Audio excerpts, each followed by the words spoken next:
Entrepreneur MBA podcast purpose is to help existing business owners grow their companies past the 10 million in revenue per year benchmark. Here is your host, Stephen Halasnik. Welcome, everyone. My name is Stephen Halasnik, and I'm co-founder of Financing Solutions. Over the last 25 years, I've built 6 companies in the $5 million to $25 million range. And I can't tell you how important it is for businesses to have a line of credit so they can make an investment in their business or even for unexpected emergencies. I can't tell our listeners how many times I said I'm lucky I had my own line of credits in place over those 25 years to save my butt. And I can't tell you how difficult it is to get a line of credit in place through a bank. You just don't know how challenging it is until you actually go and try. They want collateral, so on and so forth, and it's a challenge. And so that's what my company does. Over the last 12 years, we've been one of the leading providers of lines of credit to small businesses and nonprofits throughout the United States. Our line of credit program is easy to get in place, inexpensive when used, and costs nothing to set up, making it a great cash backup plan. If you'd like to learn more about our line of credit program, please visit us at fscreditline.com. That's FS as in Financing Solutions, creditline.com, or give us a call at 862-207-4118. If you apply today, we will even give you a $250 credit on file. And just remember, the time to apply for a line of credit is when you don't need it. So when you do need it, it's there and ready to go. Today, I am very excited to be speaking with Raquel Brenke. Raquel is a multifaceted entrepreneur, a lawyer, and a Team USA triathlete. Aside from her extensive career, Rachel is a military spouse and a mother of 5. As an entrepreneur, Rachel created Brenke brands, which includes Fit Legally, The Law Tog, and Rachel Brenke, I guess her branding. She is also the author of several books, hosted the Real Biz podcast, and founded a boutique niche law firm. Raquel really has so much free time that she can do like anything she wants. From that profile, I can see she's got a lot of free time. So, Rachel, welcome to today's Entrepreneur MBA podcast. Hey, thank you for having me. Your profile, it's interesting. I do a lot of podcasts, meet a lot of people. There's not a lot of people who have a profile that's as, what's the right word? As many stuff as you do, but it's very similar to mine. Mm-hmm. And so, it's like, people are like, what's the number one question when someone reads that profile of yours? What do they usually say? How do you do it all? How do you do it all? Right. That's what they say to me. Oh, yeah, I built 6 companies. I'm a competitive rower. I was a ranked tennis player. I'm not pumping myself up. I'm just making a point here that, we get a lot done, don't we? Yeah. Well, I think the big thing is, and I'm sure that you agree with this, is I didn't do all that in one day, 1 year. We're looking at almost 20 years worth of work. And, even before we got on the podcast, there's stuff that I've done that we didn't even mention in the bio. I've built and sold off different businesses. Yep. I've also had failed businesses too. I mean, we all have our projects. And so, yeah, I just think it's important to understand if you're listening to this and you're like, oh my gosh, I can't relate to Rachel and Stephen. This is years, decades worth of building and finally getting down to really what I want to do. And I love it. I absolutely enjoy it. Yeah. And we had a conversation before we got online or on the podcast. And, honestly, when I see stuff like this too, my bullshit radar goes up, right? It goes up. And a lot of times when I dig into people, yours is a little bit different, honestly, but when I dig into people who have done all this, they're like, I was like, okay, what's the size of the company? Oh, it was $100,000 in revenue a year. I was like, it wasn't really that much. Whereas when we had the conversation, mm-hmm. I knew, as soon as you start saying, I sold this off and we were talking a little bit, I was like, this is the real McCoy here. And I love that. Mm-hmm. Because, one of the things about this podcast, and I know you do your own podcast too, is, the number one way to learn is from people who have done it before. Yes. Right. And so once you find out that someone's done it before and they've done it at scale, you better pick their brain. Yeah. All right. Yeah. And because it's completely different from reading about it Mhm. than it is from actually doing it. Well, and I think I'm jumping the gun on the topic here a little bit, but I think that you just hit really where I was coming from when we were brainstorming what we were going to talk about today is how do I get from this place to that place? I see that Stephen and Rachel are doing X or whoever else, depending on what industry you're in. And it's how do I get from here to there? Like you see it. It's almost like you've got this big divide, the Grand Canyon between. You feel like you can't cross it, but obviously other people have made it from this side to that side. So you're in this quandary of, I want to do this. I want to pack my pack. I want to get my shoes on to hike through it. Very obviously fitness based. I love physical activity. So it's always a lot of my metaphors and examples, but really just visualizing. And I remember being there. And it's funny you say the 100K thing, because I almost had a visceral reaction just now.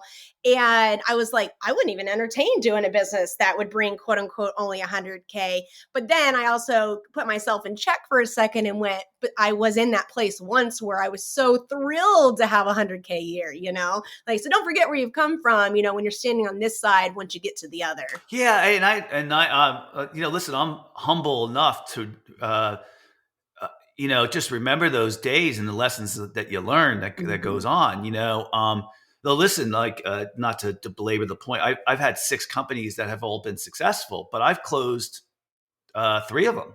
Mm-hmm. All right. And now what's the definition to me of success? It means companies that make money, that allow you to have the quality of life that you want. And I had a lot of years where those companies did really well, but they just ran their course. Yeah. And then I had to move on to something else. Or your life changes, right? Your life circumstances changes. Because like for me, when I really was getting into the throes of business initially, I only had 1 or 2 kids. We have 5 now, and they were very young. So it was a lot easier than now. I've got one getting ready to go off to military. And so it's just a different life stage. And I've purposely made the choice to focus my efforts in certain areas that have a bigger return, not just monetarily, but that provide, like what you just said, the flexibility of life, being able to train and compete, be with family, but also being able to employ individuals. Like that was huge for me during pandemic, that we were not only hiring, we were doing raises, bonuses, while so many others were laying off. And it just felt kind of good, seeing all that in the last few years. And that just kind of solidified exactly what you were saying, the circumstances and like where you're at.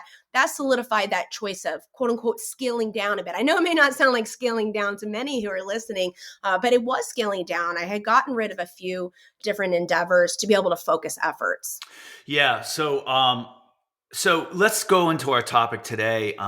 There's really a lot that we could talk about what we just talked about, but today's topic is the keys to revenue growth and getting over that hump, getting whatever hump, because I think anybody who's run a business knows that at every different revenue target, so to speak, your skill set as an entrepreneur changes, and you need different things, and there's always a new challenge that comes at different revenue growth. So from your experience, where is the first hump? I mean, you kind of just hit on it. If you're not even to that 100K mark, that feels like one of the biggest humps. And so looking at those first beginning in the journey, and I know many of you are way beyond that, but I want you to reflect a bit, just like we kind of did, to how you felt then. That was the first big hump. The next, I feel like coming from 100K revenue to a mil is the next one. And then we're kind of looking, we can hover between 1 to 3 mil a year. And then it's getting to the 10, 15, 20. So those are kind of the way I visualize it. I mean, I'm not going to put all of you guys in an individualized bucket, but I have found in my growth and from working with other business owners, no matter what industry you're in, I haven't done the research on this. So I don't know if it's a psychological aspect of those numbers. Maybe it's conditioned by society. I don't know. I just know personally, I have also felt that, as you just saw with the reflection, we were talking about 100K. I've been thinking about this for the last few years and how grateful I am, but I do go back and I just think of it's like a boulder. I almost think of like the Indiana Jones boulder, right? When you first get started, it's massive and you're like using all your weight. And you just mentioned skill set, right? It changes at every level. Once that boulder gets going, you just need little pushes. But once you go from like that 100K hump to like the 1 mil hump to the 10 mil, that boulder's going to get heavier, right? You may have acquired and gotten really strong in certain skills, but now you need to adapt to newer skills. It's new terrain that you're pushing this boulder on. And so it slows a bit, right? It's easier to 10x in the beginning than it is when you get to one of these other levels, right? And so for me, and you really kind of already gave it away, that would be my first tip on if you're at any one of these humps, is to say, okay, what are the skills that I've acquired? Like, what are the strengths that I've really capitalized upon? But this is a perfect opportunity to really start looking at weaknesses in you, weaknesses in your team, weaknesses in your offerings. And I feel like oftentimes entrepreneurs that stall at these different junctures are just trying to put their head down, nose to the grindstone, get work done. They're not pausing for a second to look up and do this evaluation. And it's the whole work smarter, not harder type of mindset. But when you get to these levels, you feel like, oh, well, I've already accomplished 1 million. I just need to work harder, when actually being more strategic and effective is what's going to have a faster trajectory to the next junction, wherever you're at. I couldn't say it more. I mean, I feel like I'm talking into a mirror right now, of something. I think, it shows that we both have some experience in this. But, it's what's really interesting is when I started, and maybe you saw this too. When I started my fifth company, and the fifth company, sixth company I had was with a business partner, which before I didn't have a business partner. Mm-hmm. And it's been incredible. I'm so thankful. I was going to say that could have its own host of issues. Yeah, I was so scared. I was so scared, but he and I knew each other in business outside of he had his own business. So we knew each other for 17 years before and then we collaborated in angel funding deals that looking together for 3 years, and then after that we saw how well we got along, and our skill sets were very complementary. Mm-hmm. That we just started looking for a business to start together, and it's worked great. But it was so interesting. We both had a lot of experience building businesses, and so when we started our fifth business, which was financing solutions, mm-hmm. It was like we knew exactly everything that we needed to do within the first month or two. All right, we need accounting software. All right, we need we need the payroll processing. We need, mm-hmm. These are the type of people that we're probably going to need. This is our CRM system we're going to use for software. We knew everything. And, and both the fifth company and the sixth company we started, we got to revenue like, boom. Yeah. It was like the sixth company, we went from 0 to 5 million in 1 year. It's just like boom. And it was only because we knew exactly what mm-hmm. we needed to do. Mm-hmm. Whereas when you first start off, mm-hmm. you are like, my first company was, 27 years ago, got to $200,000 in revenue.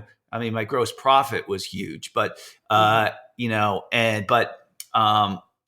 It was, I didn't know what the heck I was doing. Right. And so on and so forth. So and it sucks up your capacity for getting into strategy because your head's down working in the beginning, right? And you kind of have an element of that every single time. But like you just mentioned, you already kind of instinctively know. I mean, you're able to quickly just bump out the key things that need done at this level. Whereas 20 years ago, it would have taken you months of learning, trial and error. Now you're able to speed through trial and error a lot quicker and make more solid decisions. And it frees you up, not just physically, not just financially, but mentally, to have that acuity to make other decisions in order to help. Yeah, I love that. I think that's one of the things that came up while you were talking. Something that I've done is, and if you look at what I have now, I'm in silos. I almost do the exact same thing in every single industry that I'm in. That was one of the simplicity moves that I made. But so we have almost the exact same system, same content, same product, same services. They're just branded differently. But it's the same even when you're across different industries. Just like you mentioned, you knew boom right away what you needed. And I love that. And I think that That's why, going back to what you said at the very beginning of the podcast, so many people say, how do you do what you do? How do you do it all? It's because we've gotten the experience. We're able to make those quick decisions. We're not having to spend as much time as we invested in the first, second, third, or fourth business in the beginning. Yeah, and that brings up a good point too. I think that I was going to say to you, what do you remember about? And you're still building businesses, so you see it. But when you're going from 100,000 a year in revenue to $1 million in revenue, and maybe even to 3 million, I mean, I'm sure you would agree that one of the number one things, like there's a famous guy by the name of Michael Gerber, right? He wrote the E-Myth, which is one of the top business books for a long time. And he says you need to work on your business, not in your business, right? And would you agree that when you're going from $100,000 in revenue, and again, this depends on your product, right? For sure. Right. So when you're going from 100,000 to 3 million, when you get to the 3 million, when you get through that phase, you are learning that you can't do it all, right? And so speak to that.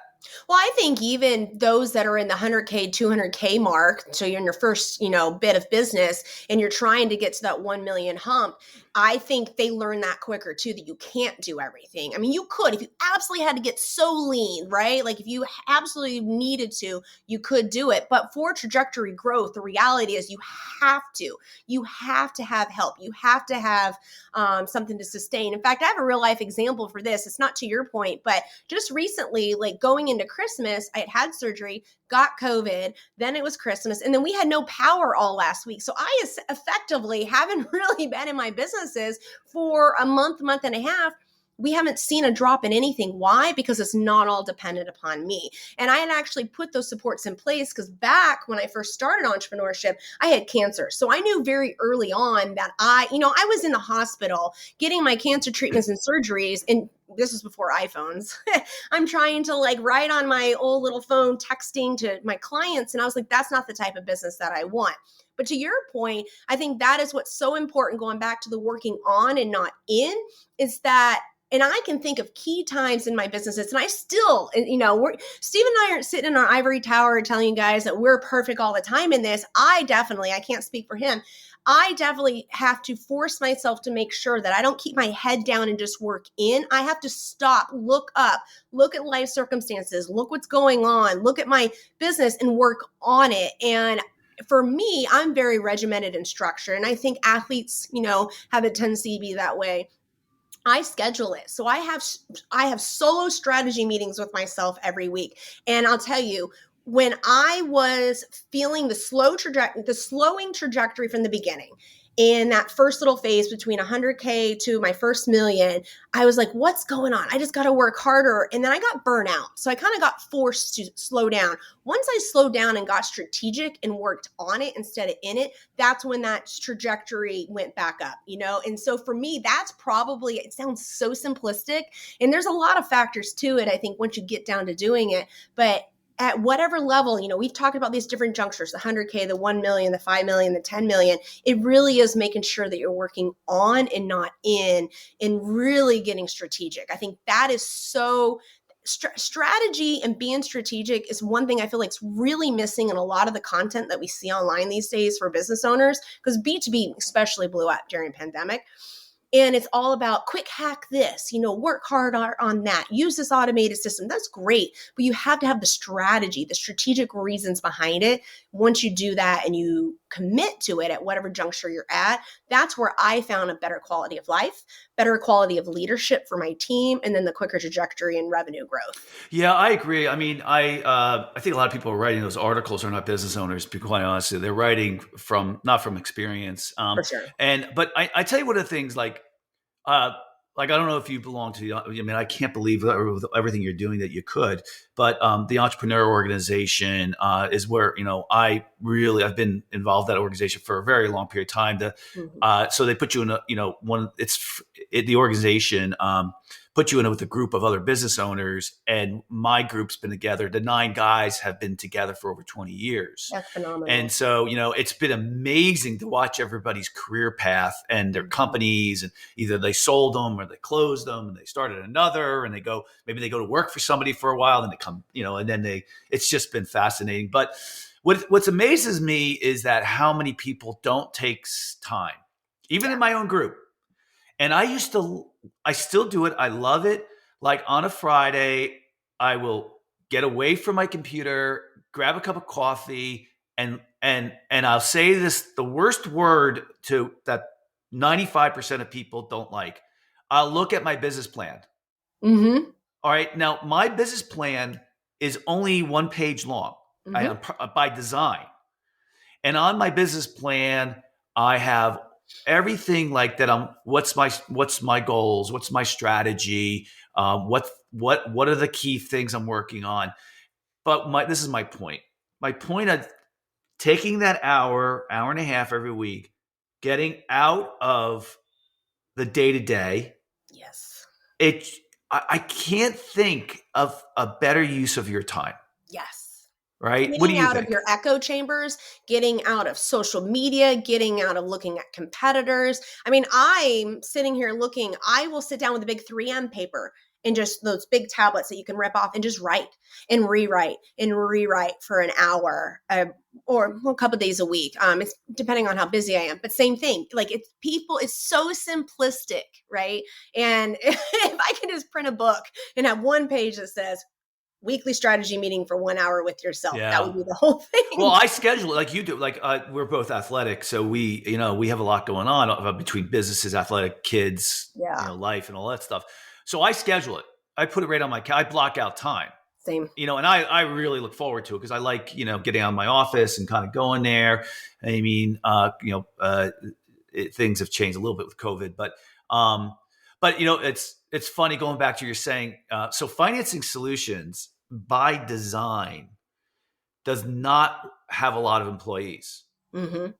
And so much of like, I feel like I break a lot of rules with financing solutions. And I'm like, for so long, I've been like doing some things too much myself. Mm-hmm. And so that was my New Year's resolution to delegate outsourcing to other people outside the company, more contractors and stuff like that. Because I was like, oh my God, I'm like working in the business constantly. Yeah. But we just didn't want a ton of employees with this company. And for a $25 million company, we only have a couple of employees. And, it's by design because we just don't want a lot of hassles. We're not alone in that. That was kind of one of the strategy plays that I made specifically with the law firm, even before pandemic, just with life circumstances and managing people. We had this whole network of attorneys across the US, be a military spouse. I know someone everywhere at the online brand, all that thing. So I was like, I got to serve all the peoples, right? We got to have the capacity. And then I had some life situations happen. And I just told the team, my internal team, and I just said, you know what? I love the attorneys that have worked with us. I love being able to offer these services. I just want a slight pivot. Instead of the breadth, I want depth. And so it was great. It was perfect timing because this was like 3 months before the world shut down. And we actually had an influx of people being in the legal field, contracts and all of that hullabaloo that happened with shutdowns and everything. So it was nice having that intuition, being able to do that. But I love having a more simplistic. It's funny you bring that up because I was just thinking that yesterday, putting around the house. And I was thinking, do people think less of me now that I don't have 50, 60 attorneys working for me? They look at the website, I'm the primary face. Are they going to think, oh, she's just some solo practitioner attorney, which we still have contract attorneys on certain cases. But I was like, what does that say to people? But then I realized I have such brand power that kind of evens it out but it did make me stop and kind of go, is this going to hurt me in the long run? Well, it's been 2 years of it, and we've only been on the upswing. And so again, I think there's something to be said about simplicity. And to your point, I mean, y'all need to rewind the last 10 minutes. Like just what Stephen was saying is really all the tips that I would give of trying to get over these humps, the strategy aspect, getting simplistic in just your workings. One of the things that when business owners come to me and they're like, I'm stalled, I don't know what to do, I'm overwhelmed. I'm not one of those that's like quick, oh, we got to outsource, we got to do this. I'm like, let's look internally first before we make any big organizational changes. Oftentimes it's fine tuning in their offerings. They're trying to offer too much and they haven't done effective penetration into market. They're trying to be the jack of all trades, master of none. And I felt that I took my own advice, I think, with that, right? I always try to sit back and go, what would I tell myself? Which is a little harder, right? To get out of the weeds when you're sitting in them. But the same thing with, I just was really tired of managing so many people, wonderful attorneys. And then again, we've seen trajectory growth from simplifying. And I've kind of coined the phrase, I'm probably not the first, but simplify down to scale up. And it's so actually in that line, I need to do a bit more research on this. I've been wondering what Apple's been up to, because you notice they started coming out with this breadth of products. They've now started phasing out some of their products. So it makes me wonder, did they start seeing something? What is the inner workings that makes them want to scale back down in their offerings? And that applies to any industry. Yeah, I had something exactly similar to you. Like I would say 15, 17, years ago. I thought I equated my success based on how many people I had working for me. Yeah. So at the time I had hit the 100 employee with one company, 100 employees. Oof. And I was like, wow, this is, people are going to look at me now and say, wow, he's got 100 employees. And then we have like 5 people working in financing solutions, but then we outsource quite a bit of stuff. Mm-hmm. And so people will say to me, so how big is your how many employees do you have working for you? And I'll say, well, we have 5. And they're like, they don't, but you know what? I really don't care what they think because it's the revenue. Yeah. It's the bottom line. It's the profit. Forget about revenue. Again, we're talking about revenue, and that's another mistake. You don't focus on the revenue, you focus on the profit, right? I was getting ready to say that. Yeah. So I mean, in the financing industry, it's quite a bit different having a $25 million financing company than it is having a $25 million trying something with a high profit margin, but whatever. So, something else that's got a high profit margin, and maybe you're at 10 million. Again, like I had a company that was 5 million, but it didn't make as I'm sorry. Yeah, wait. I had a company that was 10 million, but didn't make as much money as the $5 million company did. So, I'm so glad you brought that up, because this has been a topic of conversation. I've even been talking about this with my audience on social media of like, do you like when people share about their revenue levels? And for me, it was like, yeah, because I'm trying to find people that are stuck at 100K or 1 mil and want to get to the next. But it really isn't so much about revenue, it's profit. I've had clients come to me for help and they're like, well, I'm making, my revenue is 1.52 million a year, but I'm bringing home less than 50,000 into my own pocket because they're spending so much on Facebook ads. I mean, and these aren't physical products, so they're not having to worry about COGS and all of that. It's digital type products. It's educational based. So your profit margin should be out of this world. I mean, we still have the normal like legal systems and all that sort of stuff and salaries. But if you're bringing home less than you'd make going down to McDonald's or Chick-fil-A or something like that, there is a problem in your business. So for me, you can tell I'm kind of getting worked up about this because I feel like this is a huge thing that we're seeing. You hop onto any podcast, any social media right now. People are, and I kind of raise my hand. I've added to the noise of it. I'm at 1 mil, I'm at 10 mil. I want to know what your profit margin is. I want to know how lean, and we talked about the E-Myth and there's the lean startup. I want to know how lean you are. And it's funny, I even say this, my operations manager will probably listen to this later. She's the queen of lean, right? I'm willing to spend more. And she's like, nope, can't have that. Can't do this. So if you're not someone who feel like you can scale things back, get someone in your business that has ownership, maybe not legally, but has ownership in their job and it is committed to keeping you lean, especially if you're in the first few years. It's amazing what you could do if you're at one of these junctures that we've talked about. 100K, 1 million, 5 million, 10 million, you're trying to get to the next. And you're like, I've tried the strategy, I've tried all this. Get lean in the offerings that you have, get lean in the amount of money that you're expending, because that's free money right there. If you can cut out some things, I always try to look at that and go, what are the bare bones that we could keep running this with? Because that's an automatic profit margin increase right there. Yeah. I mean, I have a lot to say in that too. That's really such great points. The one thing, like, as I build, like when I'm more experienced now building companies, we don't just throw money like I did when I was younger at building a company. What we do is we work on the model. Yeah. And we keep working on the model until we know the model really works. Now, you have to spend some money for sure. to try a whole bunch of different things. Mm-hmm. But, when I talk about model, like 90% of my job is in marketing. So I'm the marketing guy. My business partner is the more of the operations guy. And so then the other business I have, the sixth business, it's an amazing business where we have people running it and I am not involved one iota. And it's a $25 million company and it takes none of my time. It's unbelievable. My business partner works a little more in that business than I do, but he likes doing it and it's great.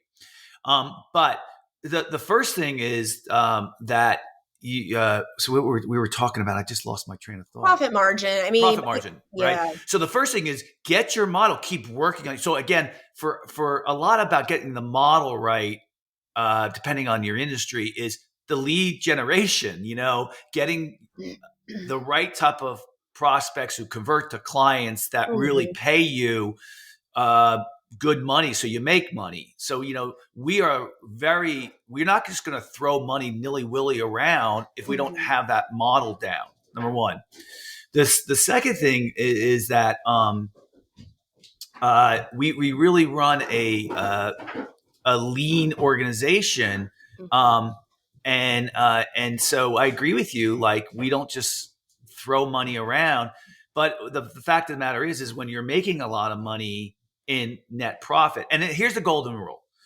In general, your business should be making 10% of net profit. Of profit. Mm-hmm. That's your profit. So if you have a $25 million company, you should be bringing home $2.5 million. That's now depends on your margins and stuff like that, but that's what you should be doing. Mm-hmm. But when you're going from $100,000 in revenue to 1 million to 5 million, there are definitely times when you have to say, I'm going to take a hit on the net profit because I'm making this I'm bringing on this employee or whatever. How do you make that decision in those strategic meetings weekly and leaning into a lot of what we've talked about? Yeah, I agree with you. And I think, I think having your model down is really, really important. Now, when do people, number one, people who are thinking of starting a business, or they ask me questions, this podcast is not really made for them. But what I say to them is, you better have a 3 to 5 year runway where you're not going to make any money. Right. And I think the time when someone starts pulling money out of the business is often because they start needing it too. Right. You're like, hey, it's been 3 years. My significant other is kind of carrying us. I need to start and then you start making enough money where you can take out 50,000, 100,000, and so would you kind of agree with that? Yeah. When you were talking, I just thought back to when I first started out. Husband was active duty, making basically pennies, it felt like at the time. And I remember I waited tables in the evenings. I was still going to school. Was able to do that online so I could be home with our son in the day. And I just remember we didn't have 2 nickels to rub together, barely paycheck to paycheck. But it got to a point that I needed to really start bringing the money in. And that's something I wanted to mention earlier when we were talking about working in versus on your business. A lot of it's fear-based, especially if you're coming from a financial fear base. Like if your family needs the money, sometimes you're willing to spend more money because it's the whole adage of spend money to make money, but it's really got to scale yourself back and learn from those who've done it, get onto podcasts like this, get into organizations like EO and see what you can do. But it really is, I think the thing with business for so long, there has been this battle cry of hustle culture of like work harder. And you really don't, I'm not saying you're not gonna have to pay your dues. At every juncture we've talked about, you're gonna have blood, sweat, and tears. That boulder we talked about, you're gonna have to get a little bit more strength, get a little bit more savvy to get it going at that next level. But it's not brute force strength. That's not what business is. It really is being strategic. And yeah, so it's funny. I just had that flashback while you're talking because I was like, I remember being in that place that we financially needed the money. And I attribute a lot of the early years of absolutely needing that and having the restrictions that I had to why I had such a quick trajectory, because I needed to get something into the marketplace. I needed to be able to be turning a profit. I needed a high profit margin. And so it forced me to be strategic. I think when you have situations where maybe it's a part-timer, hustle that you're trying to get going while you're working corporate, you're going to have a longer path. And like you talked about runway, that's okay. But I think it's just important that you have to be just as strategic if whether you're doing a part-time side hustle, quote unquote, or if it's like your full-time thing, you need to have that runway and you still have to take the strategic actions during it, but having the financial, and it's hard, like one of the things that I thought about while you were talking was if you're someone who's listening and you hadn't even hit your first 100K, obviously this podcast isn't really geared, but I'm glad that you're here listening. Just don't get so overwhelmed and think, oh my gosh, there's so many moving parts, because there is. It's all these cogs in a wheel that we're talking about here, and they all kind of work in tandem together, but just really sit down and work methodically through them. That is the most important thing. And that's what I do in the strategy stuff. I sit and go, okay, what's working, what's not? That's where I start. And then it kind of devolves into its own session. Yeah. I'll share with something, Rachel, that I think is going to surprise you and the audience. I've said it on one podcast before, but it's going to illustrate a point, and I know it's going to be really strange on how I'm illustrating it. But so I was married for 26 years, and my wife recently passed away unexpectedly in September, so only 4.5 months ago, and I've done really, really well, and I was very happily married, and she was my best friend, and we have a fantastic marriage, and I have 2 kids, and but I've done really, really well with the situation, and it sounds so crazy. I'm going to bring it back to the business. Is that I've had to over 25 years of building businesses, have had to deal with so many roadblocks, so many bad situations, so many. What word am I looking for here, Rachel? What would you say? Grief, emotions, Yeah, loss. well, I don't mean for my wife, but I mean, No, I mean in general too, because I feel like there's some elements of projects or businesses you pour into it. You have grief of something you thought you were going to have. Yeah, and so because I've been through so many situations of the thing that I'm really good at is handling change. Right. Mm-hmm. And so why I wanted to raise that to the audience is like you were talking about your cancer situation, which was, it's a blow, right? You're like, whoa, but you kind of come to terms with it, and then you got to move, right? You don't have a choice. Yeah. It is what it is. That's exactly the way I looked at it with my wife. I said, well, am I going to sit there? I can't control this situation. Yeah. It happened already. So what I'm trying to say is at every single growth phase, at every different parts of the company, you're going to get things thrown at you, and you got to be able to handle it, and if you can't handle it, if it's wrecking your life and wrecking your health, get out. Oh, for sure. It's not worth it. It's not worth it. Now, I happen to be a type A, very aggressive person. I love what I do. I know you probably do as well. I feel really lucky to be able to do what I do I do, which is a dream. But I know owners who it wrecks their lives. They get divorced. They don't stay close to their kids. For all these, they go into financial debt. It's not worth it. So When people come to me like that, I think of one of two things. Either one, they've gotten into business and realized it's not for them. They've given it a valiant effort, but they're afraid to quit, whether it's because they financially can't, physically can't, or it's like this societal, internal shame, failure pressure, right?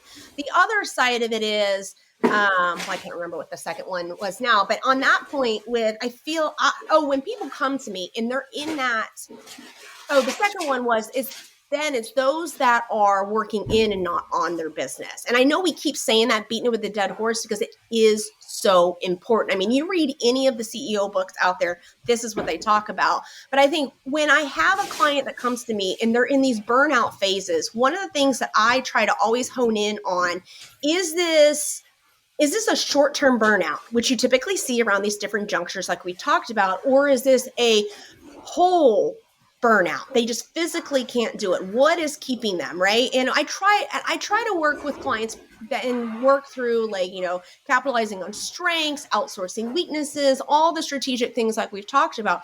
But at the end of the day, some people are just not made out for business, and that is okay. And actually, my executive assistant, my operations manager, she's like the jack of all trades in my business. She basically is the boss.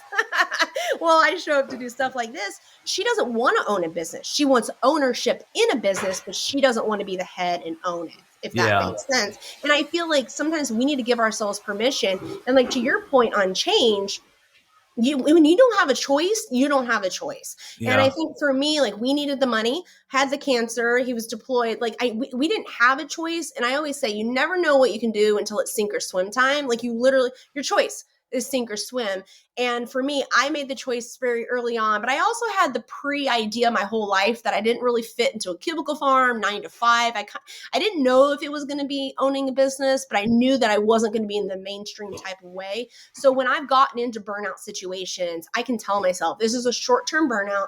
Like you're saying, type A, let's make the plan. Here's the changes. This is what we need to do. Same thing when projects fail, when businesses fail, just very methodically work through. It doesn't mean to ignore the emotions that you have out of it. They're very valid. They can drive your decisions, good or bad. But yeah, I think it's just really looking at it and going, like you said, change is going to happen. You need to figure out and think about now, what are you going to do in the case of change, good or bad? Yeah. And I think, listen, if you're listening to this podcast and you say, I want to stay a business owner my whole life, I don't want to work for somebody else. And by the way, I just want to let you know, I have friends, very good friends, built very good businesses, sold them, whatever, went to work for somebody else and are very happy. Yeah. So don't think that's not, and nowadays there's a lot of great paying jobs out there, really amazing. And so you'd be shocked what you're going to pay, and you don't have to worry about making payroll anymore. Yeah. So, which is everybody's concern, right? So, but I think that, I forgot what I was going to say again. Damn. Well, I just think you're not going to be able to avoid the change, right? Oh, that's what I was going to say. Yeah, it's embracing the change, embracing the decision. If you determine that entrepreneurship, business ownership's not for you, make a plan to not be stuck in it. Well, I think that my point being is, if you want to be an entrepreneur your whole life, the number one thing that you need to do every single day is take care of yourself. Oh, for sure. You need to find time to, if you like exercising, you got to that's the number one priority, because that'll stop the burnout. Okay. It's funny you say that, because my team will sometimes go, did you not get your run in today? And I'm like, why? Yeah. And they're like, yeah, we'll reschedule every afternoon, go run, just because I work better. I've got more free flowing. I'm probably a nicer boss when I've run in the morning. Yeah. So, I mean, the point being is that if, I agree with you. I mean, I don't have to have my staff tell me that. That's just something I do. But if you want to do this, you got to be ready. There's going to be burnout unless you get ahead of it. And so, there are 3 things that you need to focus on: your health, your family and friends, and then your work. It's not work, family and friends, and health. Okay. So, and let's put it another way. If you are not healthy, you are no benefit to your family and you're certainly not going to be very good at your job. So, I mean, I think, where does this fit into that growth discussion? Mhm. It fits into the growth discussion is that you better be prepared mentally and physically for that jump to 3 million to 5 million to 10 million, because it's going to be, and it's going to be over a long period of time. Burnout is a big part of that. Being prepared, but also identifying if you're the piece of the puzzle that's holding it back. I think oftentimes I hear in the intake process of clients that I work with, and they say, oh, just the consumers are not buying. The consumer, this is always push on the consumer. It's Mark Zuckerberg and his ads, and it's the change in tracking and all this. And I'm like, but is it? Like, really? Like, we have to get honest, and having a team around you that can be very honest. They're only going to be as honest as far as their paycheck goes. But I mean, let's be real. And I think that's going back to your point earlier of being surrounded by like-minded individuals. That would be another huge tip that I would give if you're at any of these junctures, especially if you're at the 1 to 5 million mark and you're trying to get to 10.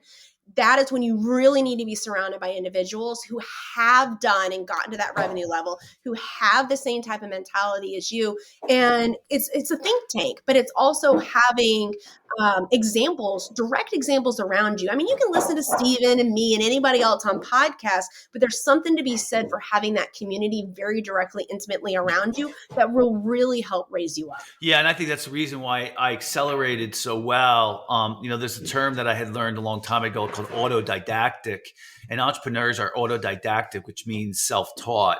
And the quicker you can accelerate that process, the quicker you're going to make better decisions. And But that was something I was going to say a little bit ago when you were talking about, in taking care of self, taking care of family and all of that. Every day that you're not doing that is lost opportunity. It's lost money. It's lost revenue, lost traction. That big boulder we're talking about is only going an inch, not a foot.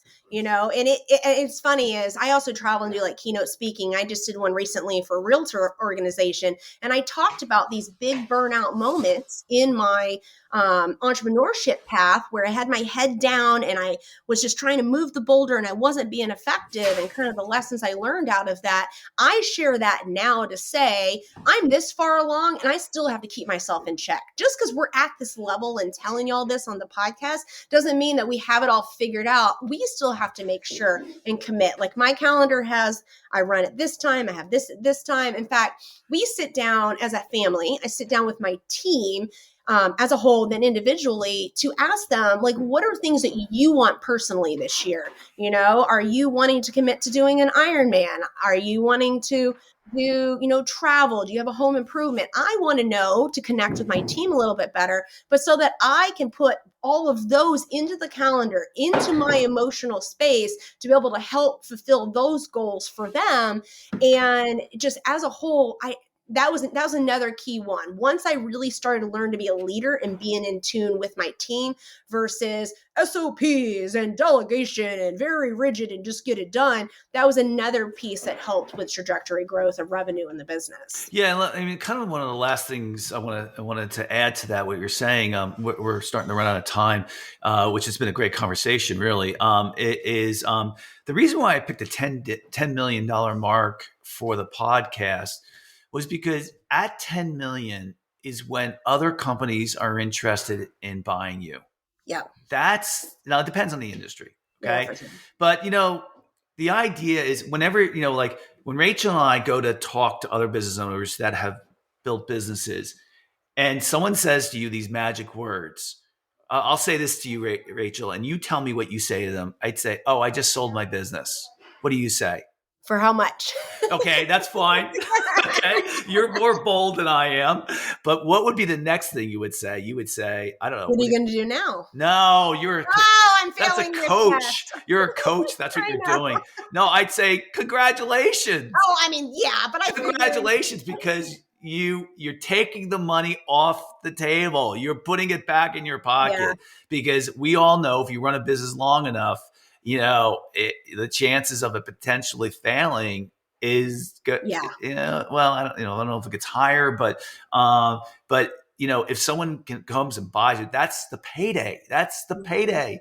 Now, believe me, that's a different problem from what I understand. I don't have this problem, but when you sell a company, it's like, what do you do next? I don't particularly have that problem, but I know that's what I hear from other coaches is that their clients that they work with that sold their business, that is their worst time in their lives. They're like, oh, what do I do now? Yeah. Well, I work with people that are very similar to you and me. Like they're building multiple businesses in different industries, or so they have something else to move to. And so it's not just oh my gosh, I got an offer, I'm going to sell it. Look at this profit I can make. We talk holistically about what is your life circumstance. Little touchy feely, but it's true. Like it's life. And what are you going to do next? I like how you totally called me out on whole. You wouldn't say congrats. I mean, that just shows you I'm very straight and to the point. That's something I'm working on as a leader in my business, is being complimentary. So. It wasn't meant that way, believe me. I think it actually came from what you do a little bit, because I know you do coaching and stuff like that. So I get, you're moving on. You're moving on. You're not in the moment. You're moving on. Yeah. I get it. Listen, it's a very, very interesting conversation. I deal with a lot of coaches, on the podcast. You know your stuff, and your experience. If anybody's looking for a coach, and it's the right fit for both of you, based on what I'm hearing right now, I think Rachel would be fantastic. By the way, I had a coach for 10 years, and she was great. And I think, in fact, she was probably also the one, but she didn't have to teach me a lot. She had a different role, which was I didn't have a business partner. I needed support, mental support. Brought that up. I don't want to belabor the point here, but I think that is so important, is that when you're looking for like a coach or consultant, because I think everyone needs someone, whether you get into an organization or you have someone that's going to come in, whether it's for accountability, if it's for support, just to get ideas off of, to learn from, they all have their own place at different times in your journey. And so that's another one of those of working on and not in, recognizing when you need that, making the right choices, so you make the sound investment on that. I'm very to the point, because I want people to get in, get out, so they can live their life and do the things. Because to me, that was one of the reasons I got into business. Yeah, I want to serve others, help others. And I love the satisfaction, all of that. But I love living life more. I absolutely love business, but I love my family and the things I get to do because of my business. And so that's kind of my whole perspective. So if you guys need help, more than happy, but just be prepared for no congratulations, straight to the tough question. Yeah, well, listen, what I always say, that if a coach is doing his or her job right, they're going to by far make you more money than what it costs them. Oh, for sure. And you're going to be a little more sane. So I think that's a big part. I'd like to thank that's all the time we have today. I would like to thank so very much Rachel Brenke for coming on today's podcast. If you like today's podcast, please feel free to share it with a friend, and also subscribe on your favorite podcasting app. And of course, if you're looking for a line of credit for your business, you can call us at 862-207-4118 or visit our website at fscreditline.com. Rachel, if anyone wants to get in touch with you, how would they go about doing that? Yeah, RachelBrenke.com. I'm the only Rachel Brenke in the interwebs, so just feel free to reach out, and we'd be happy to help you, whether it's with us. We'll be honest if we're not a good fit, but we'll try to help you find someone or a resource to help you in your journey. Yeah, and that's spelled Brenke, Rachel Brenke. Rachel, it was a great podcast. It was good having you here today. Awesome. Thanks. Have a good one. And for our listeners who are out there, if you're interested in getting any new business ideas, I tweet almost daily about lessons for business owners at S Halasnik. That's my name, SHALASNIK. I want to thank all of you for listening. It's a new year. I always love the new year. I used to love the new year, but it always gives you a chance to start over if you had a bad year, and be thankful if you had a good year. And so it's a new year, and you can make new resolutions and new goals. And that's the fun part about being in business, is just really kind of the journey. So everybody have a fantastic day. It's really good speaking to Rachel today. She's an outstanding guest for me. Everybody have a good day.